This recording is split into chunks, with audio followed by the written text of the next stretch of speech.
सहनाववतु सहनौ भुनक्तु सह वीर्यं करवावहै तेजस्विनावधीतमस्तु मा विद्विषावहै। ओम शांति शांति शांति।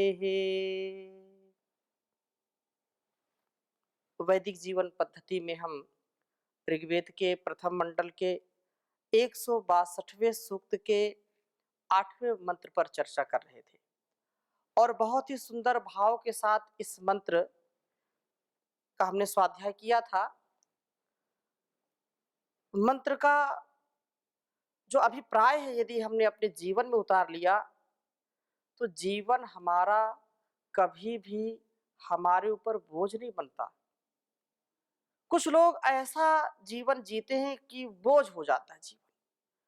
उनसे पूछो कैसा चल रहा जीवन, अरे जी बहुत ज्यादा परेशानी कट रही है। कुछ लोग जीवन काटते हैं और कुछ लोग जीवन जीते हैं। यह यात्रा ऐसे बढ़ती चली जाती है कि पता ही नहीं चलता हमारा जीवन बंधन से युक्त होना चाहिए कि बंधन रहित होना चाहिए। एक यह विषय हो गया। दूसरा विषय यह है कि यदि हम बंधन को स्वीकार नहीं करते तो जीवन चल नहीं सकता, क्योंकि इस संसार में आकर के किसी ना किसी बंधन से हमको बंधना पड़ता है। जो बंधन को स्वीकार नहीं करते वो कभी संबंध में जीना नहीं जानते। कुछ लोग बोलते ना बंधन हमको पसंद नहीं, हम किसी के अंडर में काम करना पसंद नहीं करते, हम किसी के पराधीन नहीं रह सकते, किसी के अधीन नहीं रह सकते। हम पराधीन मतलब दूसरों के अधीन नहीं रह सकते, हम तो स्वतंत्र रहना चाहते हैं। एक स्वतंत्रता है, एक परतंत्रता है, लेकिन उस स्वतंत्रता को हम आत्मसात करके उच्छृंखलता को प्रकट करते हैं। ये सारा संसार बंधन का ही परिणाम है। यदि परमात्मा की व्यवस्था में ये सूर्य चंद्र सितारे बंधे न रहें तो ये संसार नहीं चल सकता है। ये एक दूसरे के आकर्षण से बंधे हुए हैं, आकर्षित हो रहे हैं। हमारा ये शरीर भी बंधन से ही चल रहा है। नस नाड़ियों के बंधन से आरंभ होता है। नस नाड़ियां हमारी शरीर को संभाल करके रखती है, इस पिंड को संभाल कर रखती हैं। वो ब्रह्मांड का रचने वाला ब्रह्मांड को भी और इस पिंड को भी बंधन से युक्त रखता है। संबंधों में हम एक दूसरे के संबंध जो आकर्षण का केंद्र है, माता पिता गुरु आचार्य, पति पत्नी, भाई भाई, मित्र मित्र, ये सब बंधन में बंधे हैं, प्रेम के पास में बंधे हैं। जहां पर प्रेम नहीं है, जहां पर प्यार नहीं है, जहां पर स्नेह नहीं है, वो जीवन भी भला क्या जीवन है। प्रभु की डोर से हम बंधे हैं, उस परमात्मा की भक्ति से श्रद्धा से अपने आप को बांध करके हम जीवन चलाते हैं। तो बंधन से तो सृजन है, लेकिन ये आसक्ति दूसरा बंधन है।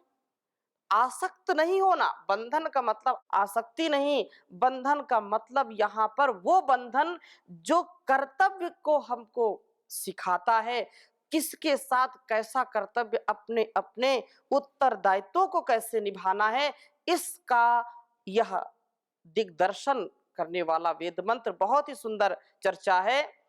ओम यद्वाजिनो दाम संदानम अर्वतो या शीर्षया रसना रज्जुरस्य यद्वा घास्य प्रभृतमास्ते तृणम सर्वाताते अपि देवेश्वस्तु।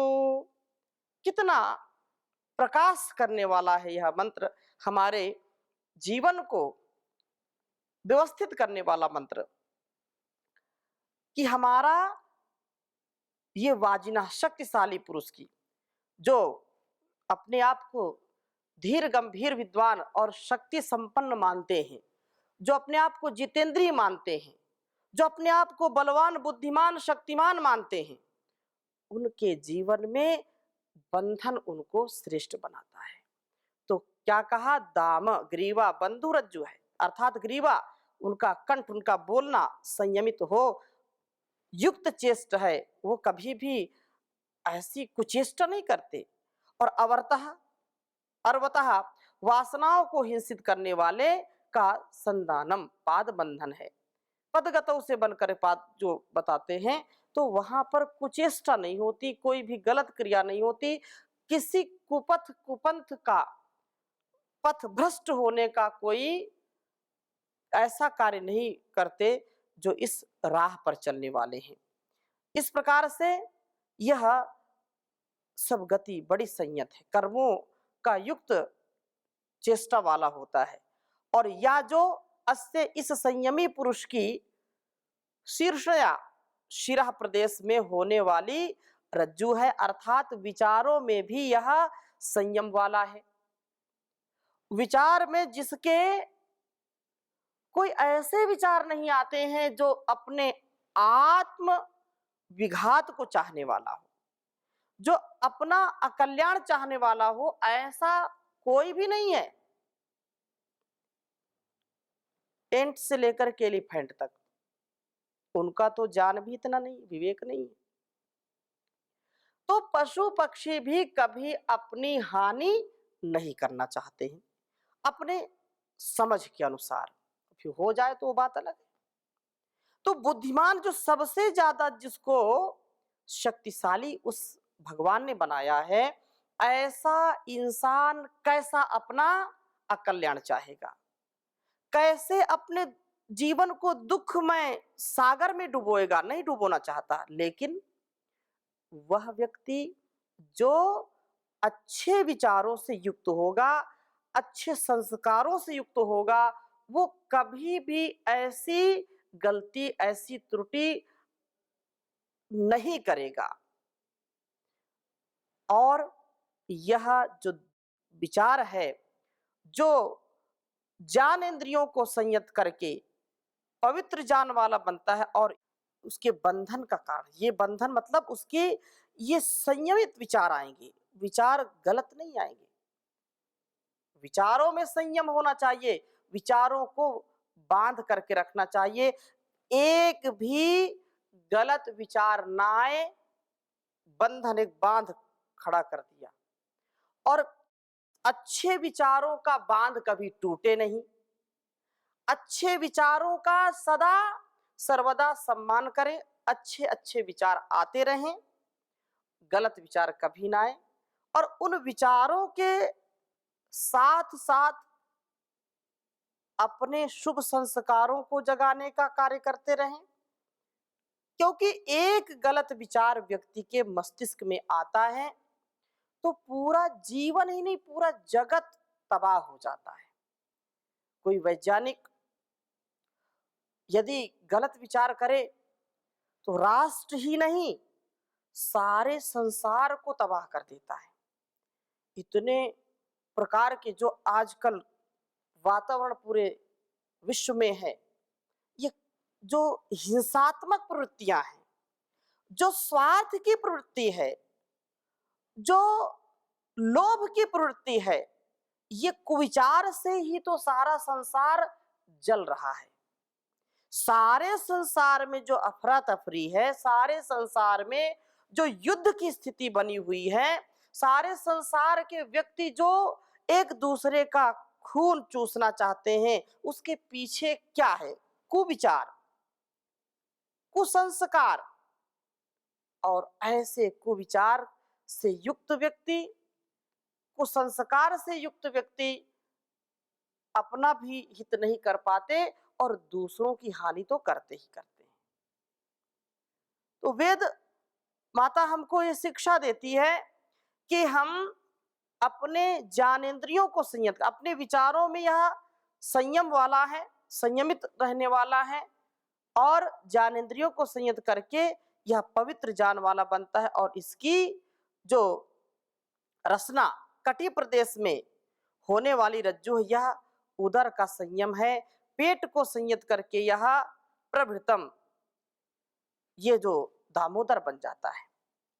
अर्थात हमारा लोग जो है बोलते हैं पापी पेट का सवाल है, और पेट के लिए ही पता नहीं कितने कितने लोग कुकर्म करते हैं, कितना कितना वो अपने रसना पर नियंत्रण ना करके पेट भरने के लिए पता नहीं कितनी कितनी हिंसा करते हैं।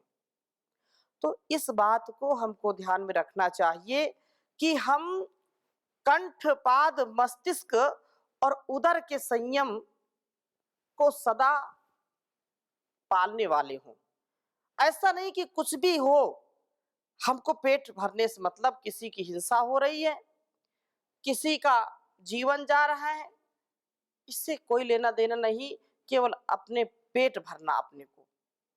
इस दृष्टि को रखने वाले तो आसुरी प्रवृत्ति वाले लोग होते हैं, राक्षसी प्रवृत्ति वाले लोग होते हैं, क्योंकि अकेले खा खा कर के सदा गुजरान करते हैं, यूं भरने को तो दुनिया में पशु भी पेट भरते हैं, पथिक जो बांट कर खाए उसे इंसान कहते हैं, उसे इंसान कहते हैं। किसी के काम जो आए उसे इंसान कहते हैं, उसे इंसान कहते हैं। अगर गलती रुलाती है तो यह राह भी दिखाती है, बसर गलती का पुतला है, ये अक्सर हो ही जाती है, जो गलती करके पछताए उसे इंसान कहते हैं, उसे इंसान कहते हैं। ये दुनिया एक उलझन है, कहीं धोखा कहीं ठोकर, ये दुनिया एक उलझन है, कहीं धोखा कहीं ठोकर, जो गिर कर के संभल जाए उसे इंसान कहते हैं, उसे इंसान कहते हैं। तो ये जीवन का जो एक क्रम है, उस क्रम में जो धर्म का, पुण्य का, वेद के ज्ञान का ध्यान रखता है, उसका ही जीवन महान बनता है, और वो जहान को भी महान बनाने वाला इंसान होता है। हम इस कृत्य को, जो सुकृत्य है, उसको करने में कभी पीछे न रहें। इसलिए कहा कि अपने पेट पर संयम रखें। किसी के अपने पेट भरने के लिए किसी की पेट में लात नहीं मारनी चाहिए। कहावतें लोग गांव में कहते हैं कि किसी की पेट में लात मत मारी, अर्थात अपने साम्राज्य को खड़ा करने के लिए, अपने को धनवान बनाने के लिए, अपना व्यवसाय चलाने के लिए कभी भी किसी के व्यवसाय में, किसी के कार्य में हम यदि हिंसा करते हैं, हिंसात्मक कार्य करते हैं, तो वो कल्याणकारी नहीं होगा। वो भी जैसे हम अपने लिए चाहते हैं, वो भी अपने लिए चाहते हैं।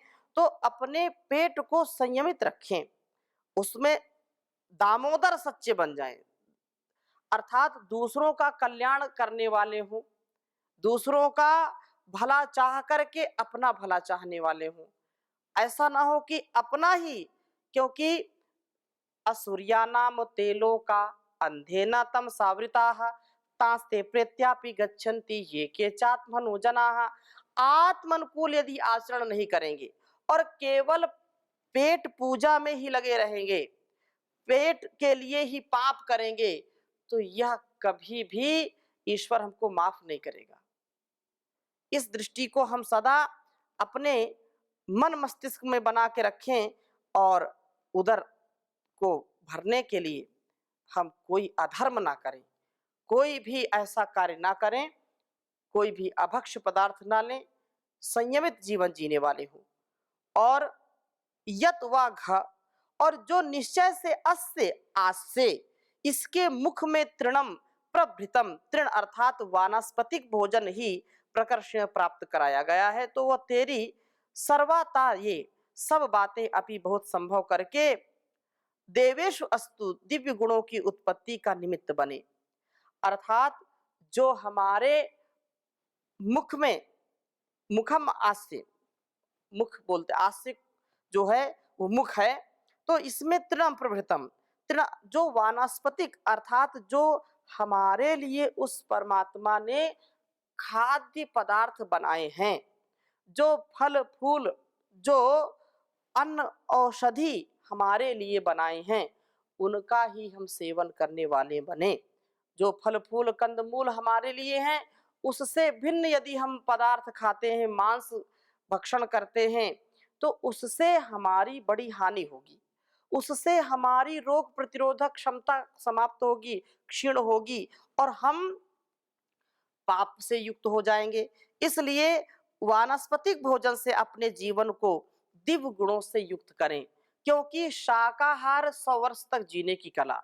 अपने जीवन में यदि हम शाकाहार को, शाक सब्जियों को ध्यान में रख करके कि हमको जीने के लिए तो 2 वक्त का भोजन चाहिए, 2 वक्त की रोटी चाहिए, तो हम किसी जीव की हत्या ना करें, जिससे वो भी हमारा और हम उनका भरण पोषण कर सकें। क्योंकि ये सारा संसार गिव एंड टेक पर चलता है। स्वार्थ की भावना को त्याग करके हम सदा सर्वदा ऐसे त्यागमय जीवन की जो शरणागति है उसको प्राप्त करें, ईश्वर की शरणागति को प्राप्त करें, जिससे हमारा जीवन बहुत सुंदरता से युक्त हो जाएगा। हम कभी भी अपने जीवन में पाप नहीं करेंगे, पाप से बचेंगे, और ऐसा यदि हो गया तो समझिए कि जीवन हमारा सफल हो गया। अपने आप कोई व्यक्ति पाप नहीं करता है जब तक उसके जीवन के जो शिक्षक हैं, माता पिता गुरु आचार्य, यदि 3 उत्तम शिक्षक मिलकर के उसको सुसंस्कार देते हैं तो कभी वो पाप नहीं करता। तो ये माता पिता गुरु आचार्य का और बड़ों का कर्तव्य है कि ऐसी सुसंतानों का निर्माण करे जो बंधन में जीने वाला हो, अर्थात जो मर्यादा रूपी बंधन है, जो संयम रूपी बंधन है, जो ब्रह्मचर्य रूपी बंधन है, जो चरित्र रूपी बंधन है, जो धर्म रूपी बंधन है, उसका कभी अतिक्रमण ना करें। ऐसा बंधन दिव्यता का आधान कराने वाला होगा, ऐसा बंधन सदा सर्वदा सर्वत्र उन्नति कराने वाला होगा। यूं तो मरने के लिए सब इस संसार में आते हैं, अर्थात जीवन सबका नश्वर है, शरीर नश्वर है, आत्मा तो शाश्वत है, नित्य है, अजर है, अमर है। अपने जीवन का हम दिव्यतम सोपान चढ़ें, ऐसा इतिहास गढ़ें और डरे नहीं। जो डर गया समझो मर गया। कभी हमारा कोई अहित कर ही नहीं सकता, लेकिन उसके लिए हमको चरित्रवान बनना पड़ेगा, बुद्धिमान, विवेकवान, प्रज्ञावान, बलवान बनना पड़ेगा। अपने चरित्र बल से, अपने व्यक्तित्व से, कृतित्व से इस सारे संसार को प्रकाशित करना पड़ेगा। इसलिए कभी भी जो इससे विपरीत आचरण करता है जीता जी मर जाता है। जिसके जीवन में तेज नहीं, जिसके जीवन में शौर्य नहीं है, धैर्य नहीं है, उसका जीना भी क्या जीना। जिसके जीवन में परोपकार नहीं है, परमार्थ नहीं है, जिसके जीवन में सेवा सत्कार नहीं है, ऐसा जीवन भी क्या जीवन है। और ऐसा जो जीते हैं कि नहीं हमको करना है देश के लिए, समाज के लिए, अपने इस आत्म कल्याण के लिए, आत्मनो मोक्षार्थम जगत हिताय च, इस जो जीवन मिला है ये हमारे आत्म कल्याण से जग कल्याण के लिए मिला है। तो इस मार्ग में कभी हताशा निराशा नहीं आनी चाहिए। और जो कहते हैं कि जो अपने आप को अपने सिर पर कफन बांध करके चलता है वही विजय को प्राप्त करता है। तो विचार लो कि मृत्यु हो न मृत्यु से डरो कभी। लोग डरते रहते, अरे कोई हत्या ना कर दे, कोई मार ना दे, क्या होगा, ये बिल्कुल कभी विचार ना करें। विचार लो कि मृत्यु हो न मृत्यु से डरो कभी, मरो परंतु यो मरो की याद जो करे सभी। हुई न यो सुमृत्यु तो वृथा मरे वृथा जिए, मरा नहीं वही कि जो जिया न आपके लिए। यही पशु प्रवृत्ति है कि आप ही चरे, मनुष्य है वही कि जो मनुष्य के लिए मरे।